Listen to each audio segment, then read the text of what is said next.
Hey guys, in this video, I'm going to teach you everything you need to know about website headings. This is a pretty commonly asked question that I get all the time, probably as often as once a week. I do get asked about this. So I thought it would be a good idea to just create a video just to clear up some things about website headings.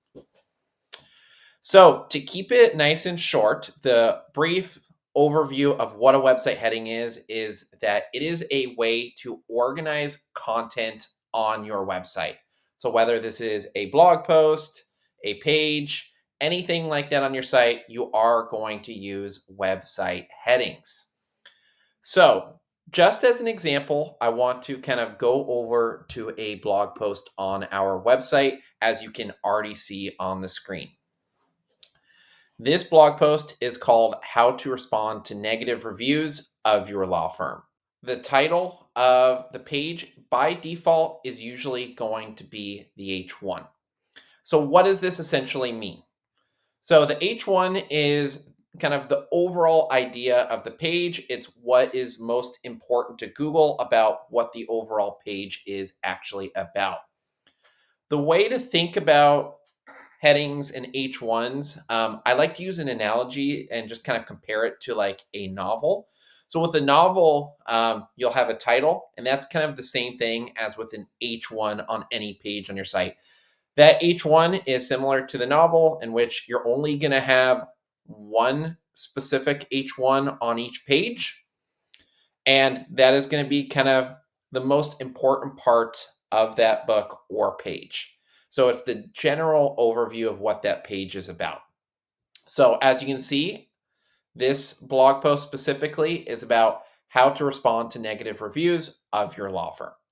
Okay, so that's the H1. If we're thinking of it as a novel, that would be the title.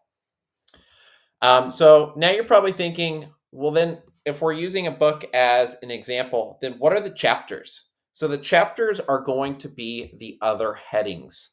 So what you'll also see when you highlight, on the blog, when you're in WordPress, just using the default builder, you can see that you do have different heading options here. So you have H2, H3, H4, H5, H6.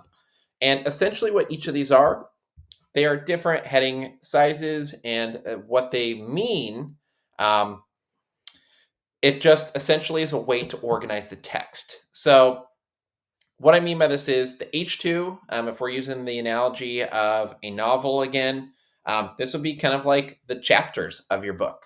While the H3s would be subchapters, the H4s would be a subchapter of that H3, and on and on and on. So it's just a way to organize content on your website so it stays nice and structured. So people, when they come on the site, they can just scan down and find the stuff that they're actually looking for. No one likes to read a big block of text, so don't organize it that way. You want to organize it where it is easy to read, easy to find the information. And also, what is important, and the other reason why you do this is not just for people on your website, but it's so Google can figure out what this page is about and what these different blocks of text are about. So, what I mean by this is that Google, from our H1 up here, understands that this page overall is about how to respond to negative reviews of your law firm. And what it understands when it kind of goes down the page is that this section, all this down here, is about understanding the impact of negative reviews. What Google also sees when it gets down to this H3 is that this is a subsection of understanding the impact of negative reviews, and that this text block right here is related to these. So I hope this kind of helps you understand of how these are kind of all related and why it's there. But the importance of this, not only is just reading it, so it's easy for people to read on the site, and so Google can kind of make some context out of it, but it also is important that you have keywords in there and that you have wordings that people actually search, because this does come into play when you are trying to rank for certain terms.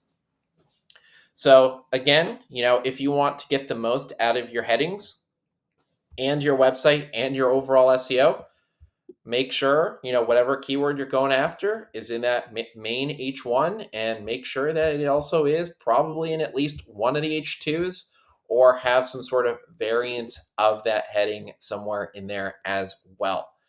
So you can go as deep as you want with headings. You could go all the way down to H6s if it makes sense. But again, use what makes sense.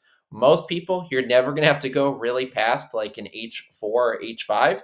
But again, there are always special cases of where you might need to use some of those.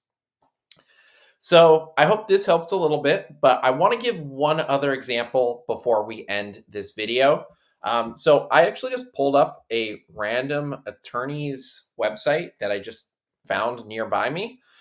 So I am over in Huntington Beach currently. I clicked on the first listing just to kind of give you an idea of how you can use this on other pages outside of blog posts. So on this page right here, you can see Huntington Beach personal injury attorney. This is the H1 of his website. So this is essentially what the overall page is about.